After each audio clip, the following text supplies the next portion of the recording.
Stock market का one of the biggest myth, भाई इस कंपनी का पी रेशियो बड़ा सस्ता है, भर ले शेयर अपने पोर्टफोलियो में। लेकिन क्या आपको ये पता है कि पी रेशियो जो कि किसी भी कंपनी को एनालाइज करने के लिए बहुत बहुत इंपॉर्टेंट है, वो आखिर है क्या? आइए जानते हैं। चलिए इसे थोड़ा आसान बनाने के लिए एक एग्जाम्पल से इसे समझने की कोशिश करते हैं। आपकी एक फ्रेंड ने कंपनी खोली और अब काफी मेहनत करने के बाद उसकी सालाना इनकम 2 करोड़ है।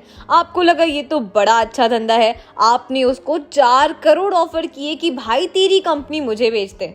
जाहिर सी बात है आपका दोस्त पागल तो है नहीं जो आपको अपना बिजनेस 4 करोड़ में ही बेच देगा, क्योंकि वो 4 करोड़ तो वो 2 साल में ही कमा लेगा। आपने उसको 8 करोड़ ऑफर किए तो भी उसका कन्विंस होना लगभग इम्पॉसिबल है। लेकिन अब यहीं आप सोच कर देखिए, आप उसको 20 करोड़ ऑफर करें तो अब कहीं ना कहीं आपका दोस्त सोच सकता है कि अरे 20 करोड़ कमाने में तो मुझे 10 साल लग जाएंगे, क्यों ना मैं अपनी कंपनी इसी को बेच दूं।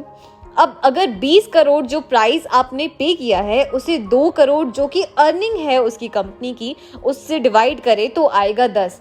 अब ये 10 क्या है?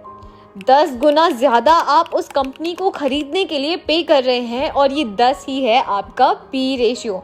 अब स्टॉक मार्केट के टर्म में इसकी डेफिनेशन देखें तो the price to earning ratio is the ratio for valuing a company that measures its current share price relative to its earning per share. यानी ईपीएस से आप उसके करंट प्राइस को जब डिवाइड करते हैं तो आपका पी रेशियो निकल आता है।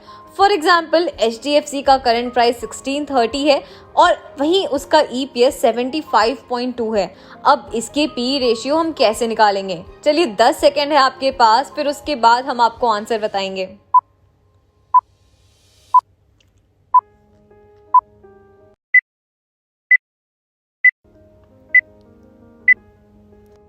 आई होप आपने आंसर निकाल लिया होगा।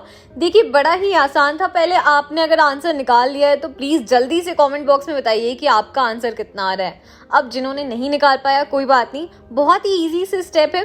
Current price divided by earning per share, यानी 1630 को अगर हम 75.2 से डिवाइड करें तो HDFC बैंक का पी रेशियो आएगा 21.67। यानी आपको 21.67 टाइम्स ज़्यादा पे करना पड़ रहा है HDFC के लिए। अब सवाल दूसरा आपके मन में आया होगा कि अब ये कैसे पता चलेगा कि ये 21.67 गुना हम पे करने जा रहे हैं, ये चीप यानी सस्ता है या फिर HDFC बैंक बहुत ही महंगा हो चुका है। देखिए इसके बहुत सारे तरीके हैं, लेकिन टू बी ऑनेस्ट कोई भी आपका फिक्स्ड पी रेशियो नहीं बनाया गया है कि फॉर एग्जांपल 15 से अगर कम है तो आपका सस्ता माना जाएगा स्टॉक, और 20 से अगर ज़्यादा है तो वो स्टॉक बहुत महंगा हो चुका है। ऐसा कोई भी इसका फिक्स्ड रेट नहीं है। बहुत सारे तरीके हैं जिससे आप एनालाइज कर सकते हैं। फॉर एग्जाम्पल अगर हम HDFC का ही एग्जाम्पल कंटिन्यू करें तो आप इसके टॉप पीयर कंपनीज देखिए कौन कौन सी है। ICICI है, कोटक है, येस बैंक है। अगर आप इनके पी रेशियोज देखें तो कोटक का 26 और वहीं येस बैंक का 56 है। तो अगर आप ऐसे देखें तो आपको इसका पी रेशियो काफ़ी कम लगेगा कि अरे HDFC तो काफ़ी सस्ते रेट में मिल रहा है। अब आप में से बहुत सारे मेंबर्स को ये लग रहा होगा कि अरे ये तो बड़ा ही आसान है, किसी भी सेक्टर की सारी कंपनीज में जिसका पी रेशियो सबसे ज़्यादा कम है उसमें ही अपने सारे पैसे इन्वेस्ट कर देते हैं। लेकिन ऐसा नहीं होता। जितना आसान ये दिख रहा है उतना आसान नहीं है। अभी भी बहुत सारे फंडामेंटल्स हैं जिनको आपको ध्यान में रखना होता है, जो हम अपनी आगे की वीडियोस में बताएंगे।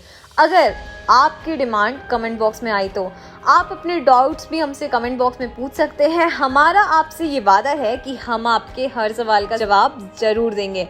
वीडियो अच्छी लगी हो तो लाइक, कमेंट और शेयर ज़रूर करिएगा। Thank you.